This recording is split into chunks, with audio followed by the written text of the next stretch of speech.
এক ধোপা ছিল। সে প্রতিদিন তার গাধাকে ঘাস খাওয়ানোর জন্য জঙ্গলের পাশে থাকা একটা চারণভূমিতে নিয়ে যেত। একদিন সে জঙ্গলের মধ্যে যাওয়ার পর খুবই চমৎকার উজ্জ্বল একটা পাথর পেল। এরপর সেই পাথরটাকে নিয়ে এসে সেটাকে মালা বানিয়ে ওই গাধার গলায় পরিয়ে দিল। সেই ধোপা আবার প্রতিদিন ওই গাধাকে গোসল করিয়ে দিত। ওই সুন্দর পাথরটা দিয়ে গাধার পুরো শরীর ঘষে পরিষ্কার করত। একদিন একজন স্বর্ণকার জহুরি পাশ দিয়ে যাওয়ার সময় ধোপার এই কাণ্ড দেখে অবাক হয়ে বলল, সর্বনাশ, কোটি কোটি টাকা দামের মহামূল্যবান হীরা দিয়ে এই ধোপা গাধার শরীর পরিষ্কার করছে।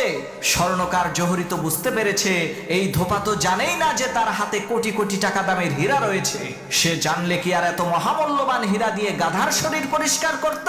তখন ওই স্বর্ণকার জহুরি বুদ্ধি করে তৎক্ষণাৎ ওই ধোপাকে বলল, ভাই, তোমার হাতের ওই পাথরটা আমার কাছে বিক্রি করে ফেলো। স্বর্ণকারের এই কথা শুনে ধোপা অবাক হয়ে বলল, কি সব যাতা বলেন, পাথরের কি অভাব নাকি, একটা কুড়িয়ে নিলেই তো হয়। তখন সেই স্বর্ণকার বলল, আরে ভাই, তোমার হাতের ওই পাথরটা খুবই সুন্দর, আমার বাড়িতে ছোট ছেলে মেয়ে আছে, তাদেরকে নিয়ে দিলে তারা খুশি হবে, এই যে নাও 2টা টাকা দিচ্ছি, রাখো। তখন ধোপা দেখলো, আরে সাধারণ একটা পাথরের দাম 2 টাকা, এটা খারাপ কি, ভালোই তো। ধোপা খুশি হয়ে 2টা টাকা নিয়ে ওই পাথরটা স্বর্ণকারকে দিয়ে দিল।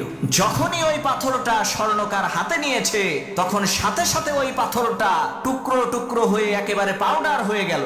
তখন ওই স্বর্ণকার পাথরকে জিজ্ঞেস করলো, কিরে, তুই তো গাধার গলায় ছিলি, তখন তো তুই টুকরো টুকরো হইলি না, তোকে দিয়ে এই ধোপা গাধার শরীর পরিষ্কার করলো, তাও তুই টুকরো টুকরো হইলি না, আর আমার হাতে আসার সাথে সাথে তুই টুকরো টুকরো হয়ে গেলি। তখন ওই হীরার মধ্য থেকে আওয়াজ আসলো, আরে আহাম্মক স্বর্ণকার জহুরি, আমার মূল্য যে কত সেটা তো এই ধোপা জানে না, যার কারণে সে আমাকে যেইভাবে রেখেছে সেইভাবে আমি খুশি ছিলাম, কিন্তু তুই তো আমার মূল্য জানতি, তুই জেনে শুনে কিভাবে মাত্র 2টা টাকা আমার মূল্য নির্ধারণ করলি, এজন্যই তো আমি টুকরো টুকরো হয়ে গেছি। প্রিয় ভাই সব, ঠিক একইভাবে হাসরের ময়দানে আল্লাহর কোরআন আলেম ওলামাদের বিরুদ্ধে সাক্ষী দেবে।